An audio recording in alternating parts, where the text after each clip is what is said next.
Escucha, compañera.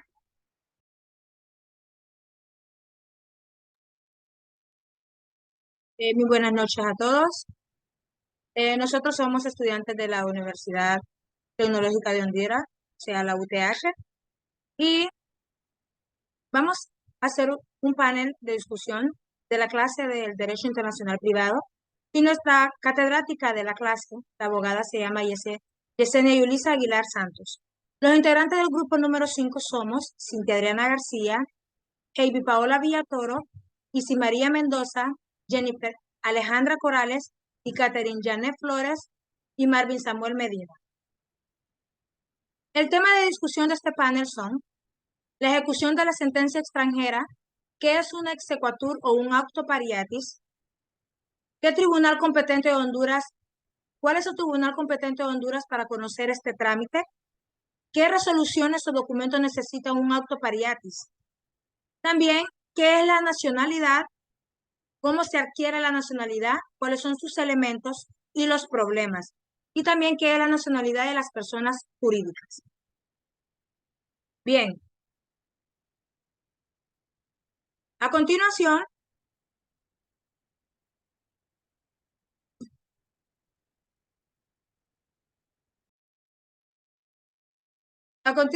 daremos inicio a este panel de discusión. Muy buenas noches, abogada Yesenia Yulisa Aguilar Santos. Sea usted bienvenida a este panel de discusión.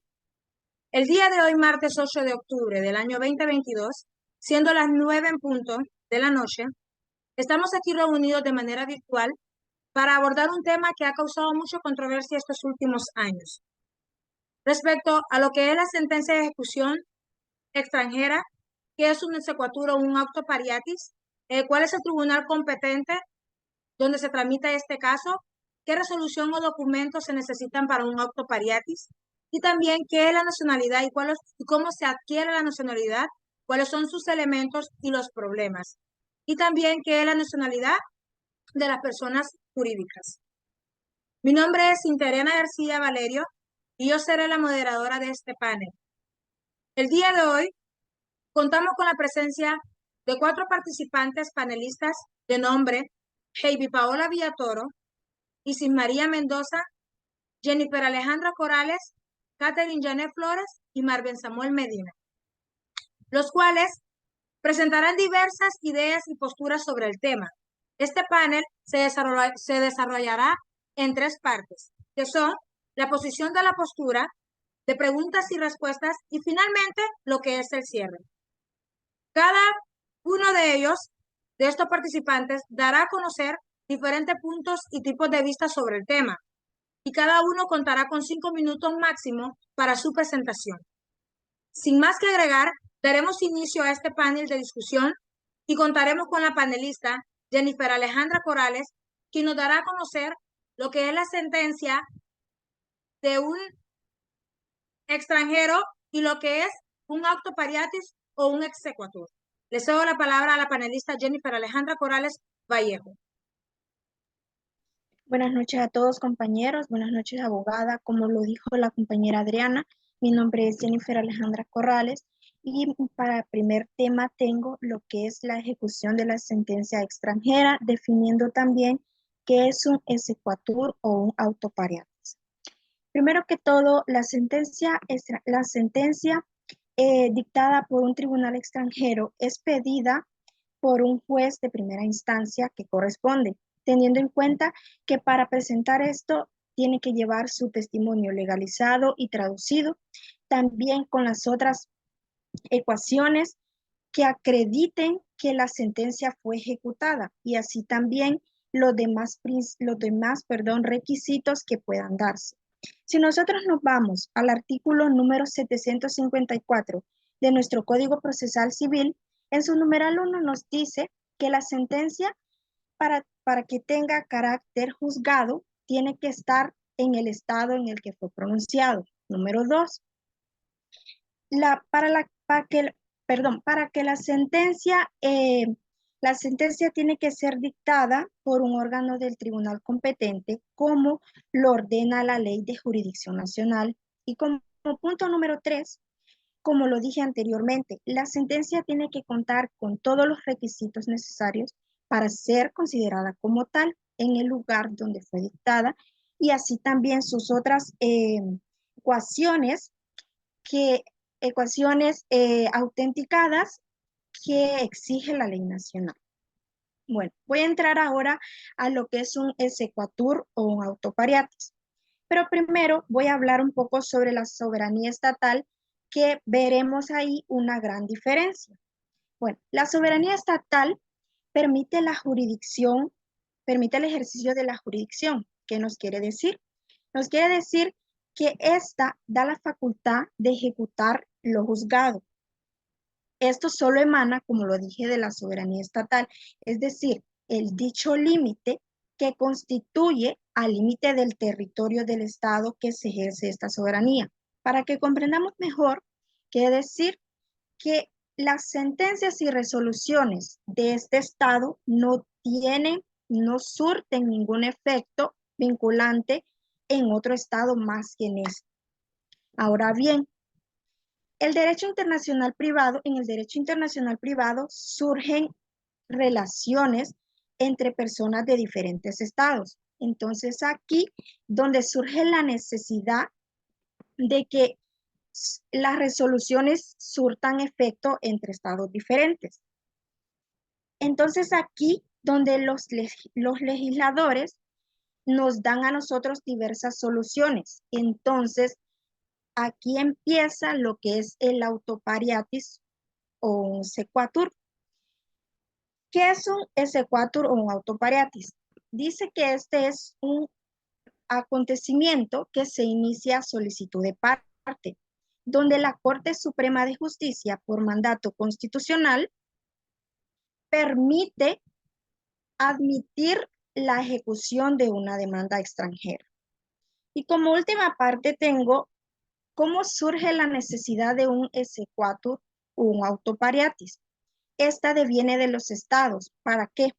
Para crear, porque ellos crean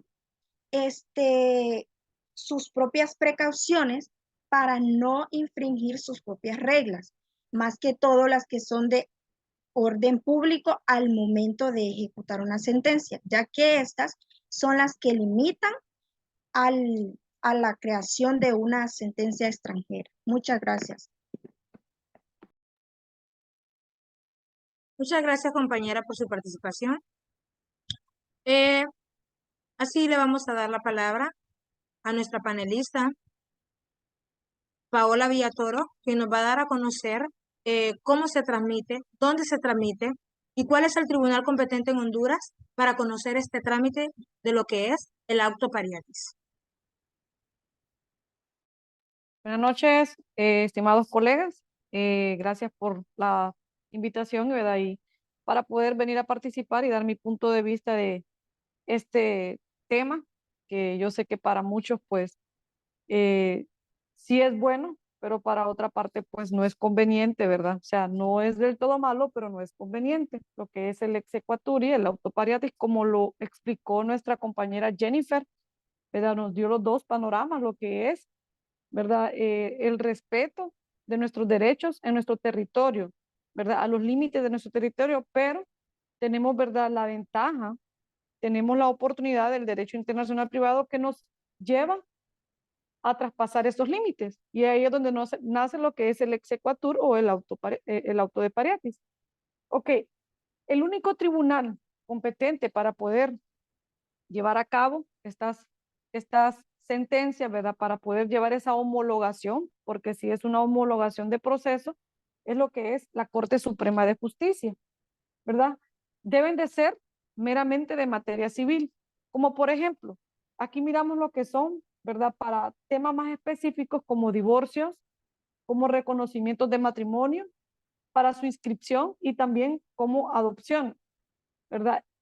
Sus competencias, como lo dijimos, se extiende hasta lo que es la sala de lo civil, pero también, ¿verdad? Se puede extender también lo que es a la sala de lo penal, va a depender de la ejecución, ¿verdad? La sala de lo contencioso y la sala social, ¿verdad? Que muchas veces pues se llevan a cabo en apoyo para poder llevar a cabo los requisitos que esta sentencia presenta, ¿verdad? Estas resoluciones que solicita y que presenta. Y como les comentaba al principio, ¿verdad? Dentro de mi punto de vista, es uno de los temas que no me identifico con ellos, ¿verdad? Y que a futuro, pues, no me gustaría, ¿verdad? Tener que enfrentar, pero más sin embargo debo hacerlo, ¿verdad? Ya que estamos en esta rama donde nosotros debemos de cubrir, ¿verdad? Y hacer de que se prevalezcan todos nuestros derechos. Gracias, abogada. Muchísimas gracias, compañera Heidi Paola Villatoro, por su punto de vista. Así le vamos a dar la palabra a nuestro panelista Marvin Samuel Medina, quien nos va a dar a conocer cuáles son las resoluciones y los documentos que necesita este auto pariatis. Muy buenas noches, colegas, compañeros. Teniendo presente, ¿verdad?, que las resoluciones son exactamente la suma que es de lo que estamos solicitando, ¿verdad?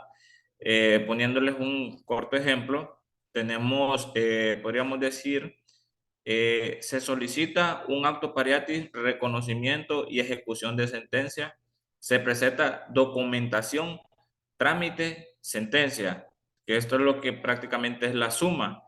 Y agregando un poco lo que es la solicitud del acto pariatis, el secatur, que es un procedimiento que se inicia a solicitud de parte, mediante el cual la Corte Suprema de Justicia, por mandato constitucional, reconoce la validez de una sentencia emitida por tribunal extranjero para que la misma sea ejecutada en Honduras y siempre y cuando se cumplan los requisitos establecidos del Código Procesal Civil. Y teniendo presente, como mencionaba la colega anteriormente, hablando de tipos de demanda, que hablaba de divorcio, etcétera, mencionaba varias, dependiendo del tipo de demanda, va a ser el tipo de documentos también.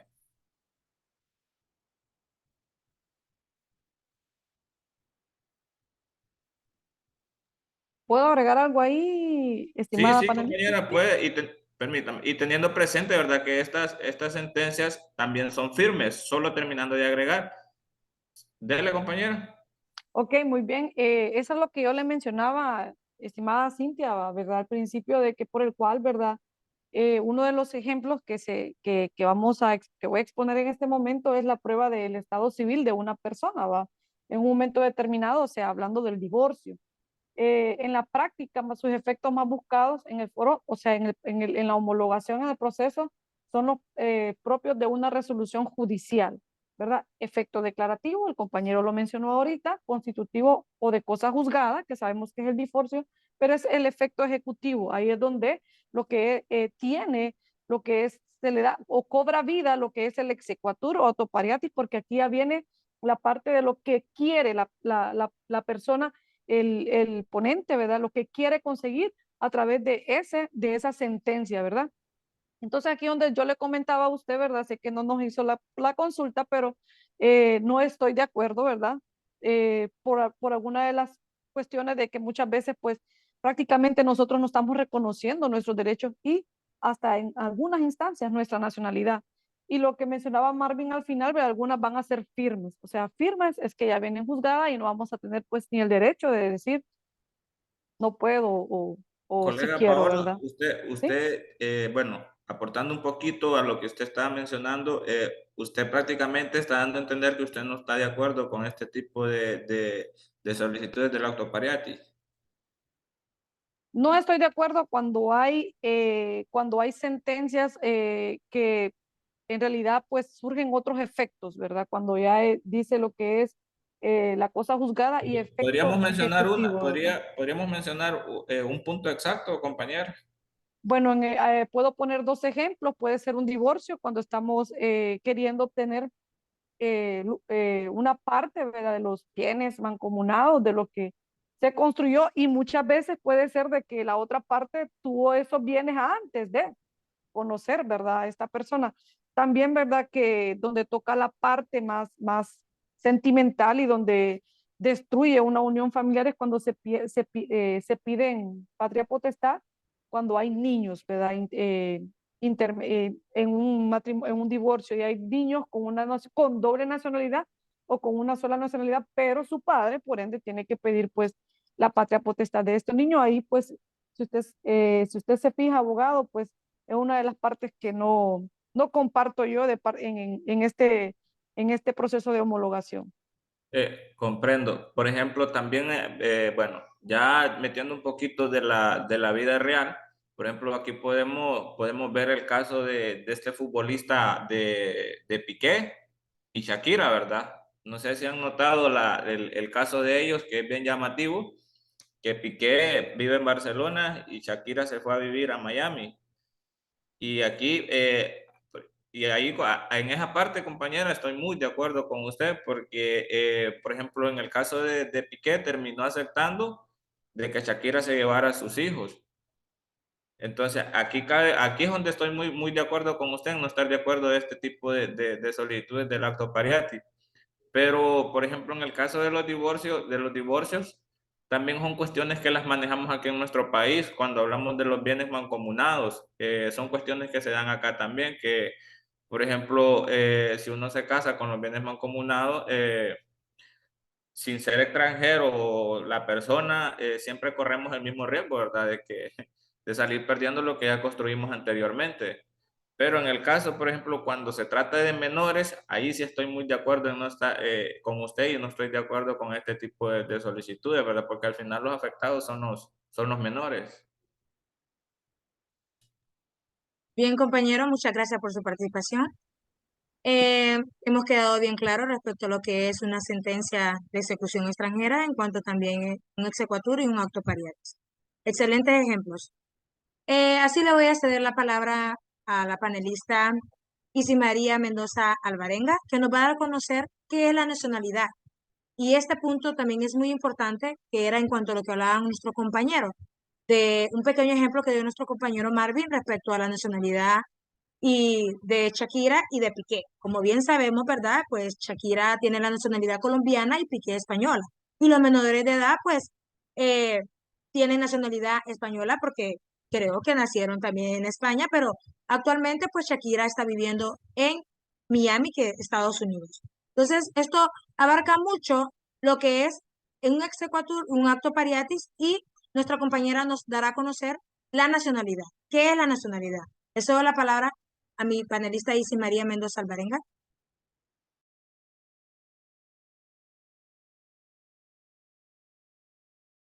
Creo que tiene apagado su micrófono, compañera. Micrófono. Ok, buenas noches, abogada, compañeros. Mi nombre es Isis María Mendoza Alvarenga. Yo les voy a hablar de lo que es la nacionalidad. Ok, ¿qué es una nacionalidad? Se dice que una nacionalidad es una institución jurídica en virtud de la cual se relaciona al individuo con un estado debido a su adecuación a los criterios legales. Era el ejemplo que ponía el compañero hace poco, ¿verdad? De Piqué y Shakira. Aquí está más que claro. Ok, también nos habla de un otorgamiento. Dentro de ese otorgamiento de la nacionalidad existen dos teorías. ¿Cuáles son esas dos teorías? Estamos hablando de la contractualista y la otra que es acto unilateral de voluntad. ¿Qué es una contractualista? Ok, esto dice que se sostiene el otorgamiento de la nacionalidad derivada a un contrato de adhesión en la que la voluntad del Estado se expresa en ley o tratado. Ok. Dice también que de lo particular se plasma en forma al solicitar su naturalización y tácita. Ok. Dice que cómo se puede obtener la nacionalidad. Estábamos hablando hace poco de que se puede obtener por nacimiento y por naturalización. Ok, eso lo podemos encontrar en el artículo 24 de la Constitución de la República, que ahí dice que todos los centroamericanos de nacimiento que tengan un año de residencia en el país. Estamos del inciso 1 al 6. Creo que les voy a leer unos cuantos de la Constitución de la República. Permitan, denme un segundito. el artículo 22 y 23, que nos habla de la nacionalidad. Sí. Estamos hablando cuáles son los hondureños por nacimiento, que era lo que les mencionaba yo, ¿verdad? Que dice que los nacidos en territorio nacional, con excepción de los hijos de los agentes diplomáticos, ¿ok? Los nacidos en el extranjero de padre o madre hondureños por nacimiento. El inciso 3 nos habla de los nacidos a bordo de una embarcación, aeronaves de guerras hondureñas. Y el 4 nos habla del infante o padres ignorados encontrados en el territorio de Honduras. Esos son los hondureños por nacimiento. Ahora les voy a hablar de los hondureños por naturalización, que son los centroamericanos por nacimiento que tengan 1 año de residencia en el país, los españoles y iberoamericanos por nacimiento que tengan 2 años consecutivos de residencia en el país. Ok, estos son 6, no se los voy a leer todo, ¿verdad? Porque son grandes. Entonces, eso lo pueden encontrar en el artículo 23 y 24 de la Constitución de la República. Ok, les voy a hablar del otro que es acto unilateral de voluntad. Cuando nos referimos a un acto unilateral de voluntad, nos referimos que este señala un otorgamiento de nacionalidad, que es una facultad discrecional que genera el Estado. Eso es un acto unilateral de voluntad, ¿verdad? Ahora les voy a hablar cuando se pierde una naturalización, la nacionalidad por naturalización. Dice que se pierde por naturalización en país extranjero y la otra por la cancelación de la carta de la ley, de conformidad con la ley, perdón. Esto lo podemos encontrar en el artículo 29 de la Constitución de la República. Dentro de eso también podemos encontrar que hay unos elementos y hay 3 elementos en esto, que está el elemento activo, el elemento pasivo y está el nexo o vínculo de nacionalidad. Cuando nos referimos a un elemento activo, nos estamos refiriendo a un Estado que otorga la unilateral y discrecionalmente. Cuando nos referimos a un elemento pasivo, dice que es el individuo que recibe toda persona que debe tener una nacionalidad desde su nacimiento. Cuando nos referimos al nexo o vínculo de nacionalidad, estamos hablando que es a una u otras necesidades de cada país, la hacen más o menos flexible. Esos son los elementos que nos abarca dentro de la nacionalidad, ¿verdad? De la nacionalidad hondureña por naturalización. Ok, les voy a hablar que dentro de esos también tenemos 3 criterios que está en la nacionalidad originaria. Ok, aquí nos viene y nos habla del jus sanguinis. Tenemos el jus sanguinis, tenemos también el otro que es el jus solis y tenemos el jus domicili. No sé si ustedes han escuchado esas palabras que son un poquito raras, ¿verdad? Bueno, ¿qué es un jus sanguinis? Se dice que el jus sanguinis, desde el nacimiento, se atribuye al individuo de nacionalidad de sus padres. Eso se nos refiere cuando nos habla de jus sanguinis. Cuando nos habla de jus solis, ¿de qué se trata el jus solis? El jus solis dice que atribuye al individuo desde su nacimiento de nacionalidad correspondiente al territorio de donde es originario. También, cuando nos habla de jus domicili, para otorgar la nacionalidad se exige que el interesado acredite un tiempo de residencia en su territorio. Bueno, dentro de todos estos tenemos también en el jus sanguinis, hay 3 objeciones. ¿Cuáles son esas 3 objeciones? Se dice que dentro de esas objeciones que hay en el jus sanguinis, dice que es el menos que recibe de los padres las características inmanentes de la raza.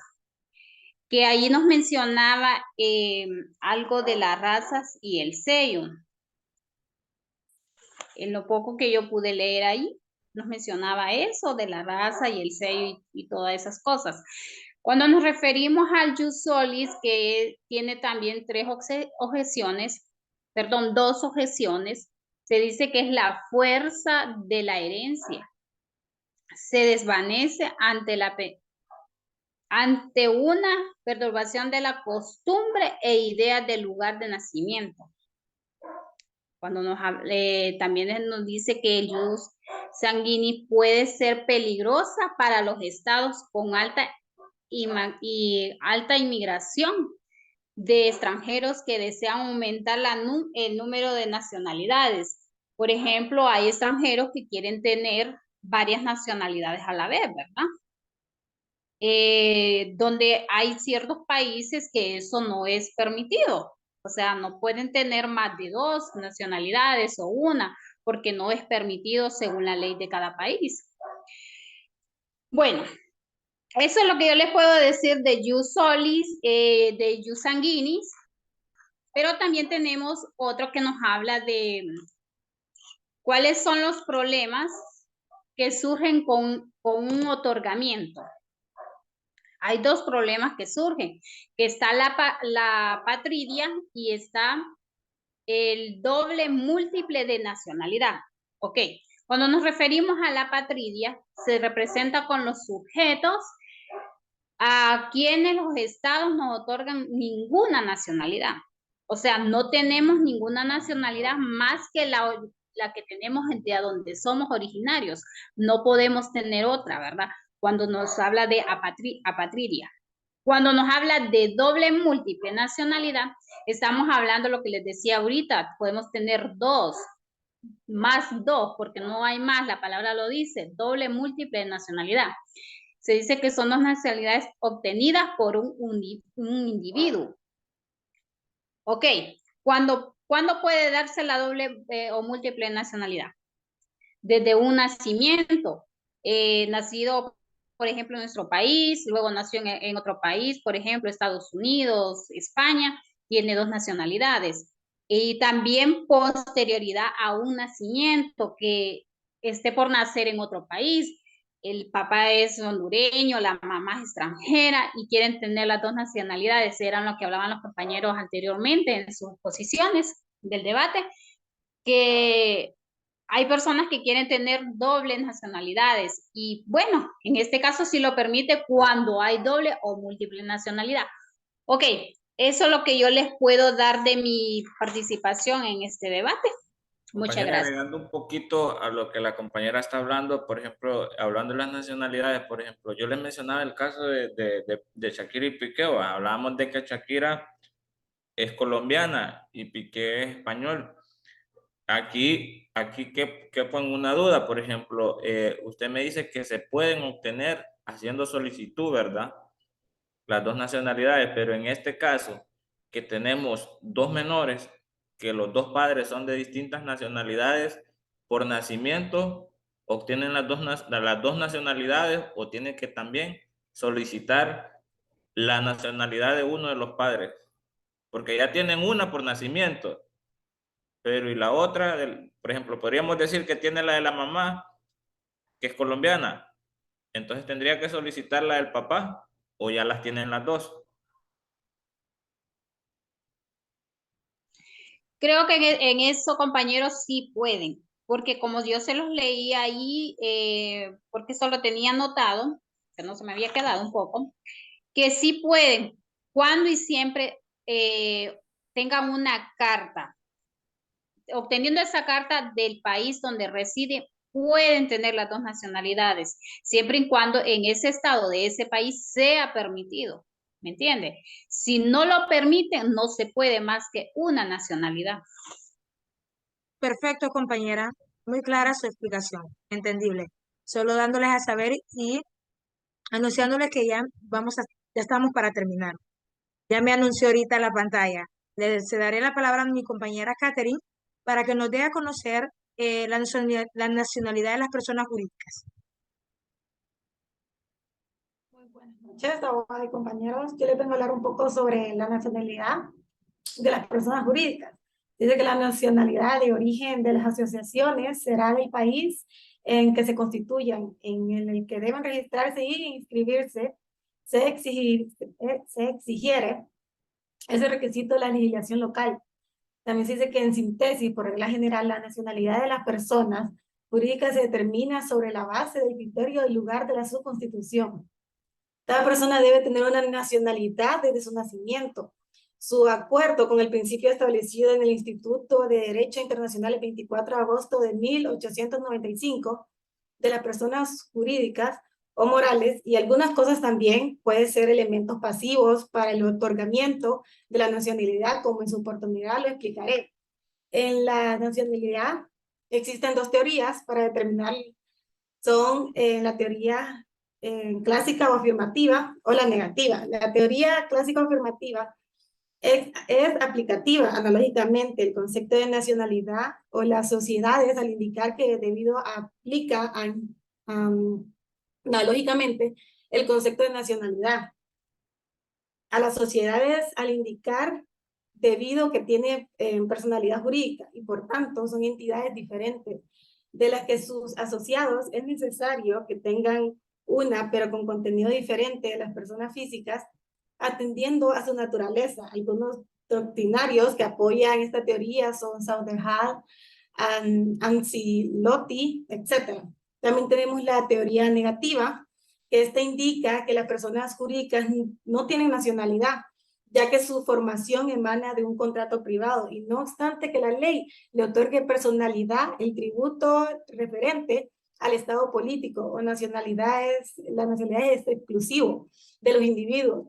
Algunos doctrinarios se adhieren a esta teoría como Jean-Paul, Boyet, etc. Algunos de los criterios a quienes sostienen de las personas jurídicas deben tener nacionalidad les ha resultado difícil encontrar un vínculo que le dé de manera efectiva las relaciones con el Estado al cual realmente pertenecen, ya que de ellos se derivan, en ciertos casos, consecuencias importantes para el derecho internacional privado. Si bien existen varios criterios que son la voluntad de los fundadores, que dice que concede a los socios prerrogativos de atribuirle nacionalidad a la persona jurídica. Se critica porque el Estado debe otorgar la nacionalidad a la nacionalidad y no a los socios. También está el otro criterio que dice que son las leyes de constitución. Estas sostienen que la persona jurídica debe tener nacionalidad de Estado conforme a cuyas leyes se constituyó. Se critica por incompleto, ya que es fácil que los individuos se adecúen a la hipótesis por convenir a sus intereses, sin que realmente se tengan con esa legislación un vínculo efectivo. Puede existir adhesión jurídica, pero no material. También tenemos el lugar de constitución. La nacionalidad depende del lugar donde se formó la persona jurídica. Se critica porque el material realizado en el momento de constituirse en un determinado estado no es suficiente para identificar con certeza los intereses de la sociedad frente a los de la nación. También está este otro criterio que es el domicilio social. Se otorga la nacionalidad del lugar donde la persona se fijó su domicilio social. Por ello, primero hay que determinar qué se entendió por domicilio social, como decir el lugar donde se reúne la asamblea, donde se encuentra el consejo de administración, donde se localiza la sede real, etc. También, además, es fácil para los socios, el domicilio que más convengan a sus intereses sin importar si tienen una real vinculación con el otro. Por otro lado, se crea un problema si la sociedad cambia el domicilio. También tenemos en el Código Bustamante, prescribe varias regulaciones respecto a la nacionalidad, tal como lo indican. A continuación, les voy a leer un artículo que es el artículo 9. Muchas gracias, compañera Catherine. Muchísimas gracias por su participación. Espero pues hayamos llegado a entender todo lo que expusimos respecto a este panel de discusión. Hemos llegado al cierre de este panel de discusión, en donde, como conclusión, pues que la ejecución de la sentencia extranjera solo tendrá fin con carácter definitivo siempre y cuando sea firme, y que el procedimiento que se inicie debe de ser a solicitud de las partes, por lo cual la Corte Suprema de Justicia debe de ser por el mandato constitucional quien concede el permiso para que una sentencia sea pronunciada por el tribunal extranjero y pueda ser ejecutada en el país de Honduras, siempre y cuando también se cumplan los requisitos establecidos por el Código Procesal Civil. Agradecemos a todos por su presencia en este panel de discusión. Buenas noches y muchas gracias. Buenas noches, gracias. Buenas noches. Gracias. Buenas noches, gracias.